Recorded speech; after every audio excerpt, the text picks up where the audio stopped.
Hello guys, this is Vani from moon divine tarot. Friends, ఈ అమావాస్యకి మీ పితృదేవతల ఆశీర్వాదాలు ఏం పంపించారు చూద్దాము.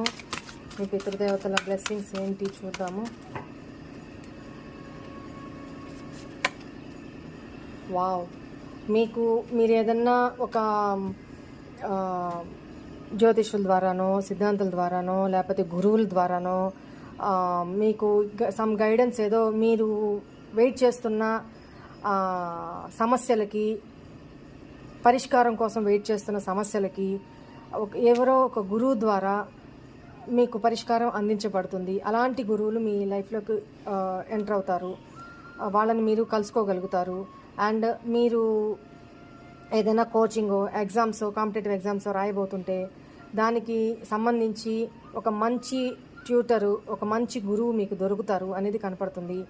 అండ్ మీకు మ్యారేజెస్కి సంబంధించి ఏమన్నా ఆటంకాలు, అడ్డంకులు ఎదురవుతుంటే మ్యారేజ్కి సంబంధించి మీ పితృదేవతల ఆశీర్వాదంతో ఆలస్యం అవుతున్న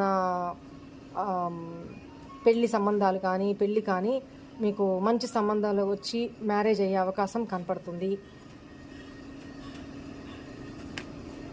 2 కార్డ్స్ వచ్చినాయి, హ్యాంగ్డ్ మ్యాన్ అండ్ మెజిషియన్. ఇక్కడ ఏంటంటే మీరు ఏదైతే ఒక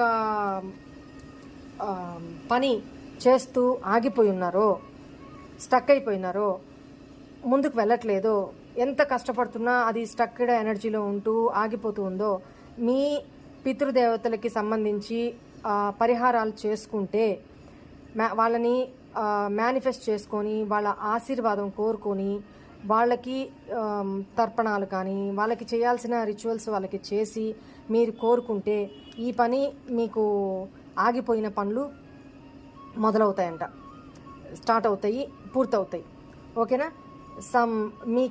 మీకే సమ్ క్రియేటివ్ ఐడియాస్ వచ్చి ఈ స్టక్ అయిపోయిన ఇంటి పని నిర్మాణం కానీ, లేకపోతే మ్యారేజ్ విషయాల్లో కానీ, మనీ విషయాల్లో కానీ, ఎక్కడైనా స్టక్ అయ్యే ఆస్తుల విషయాల్లో కానీ, ల్యాండ్ విషయాల్లో కానీ, భూముల అమ్మకాలు, కొనుగోళ్ల విషయంలో కానీ, ఇల్లు కట్టడం సగం ఆగిపోయిన విషయాల్లో కానీ, ఏదైనా సరే స్టక్ అయిపోయిన ఏ పని కూడా ముందుకు వెళ్ళట్లేదు కదా.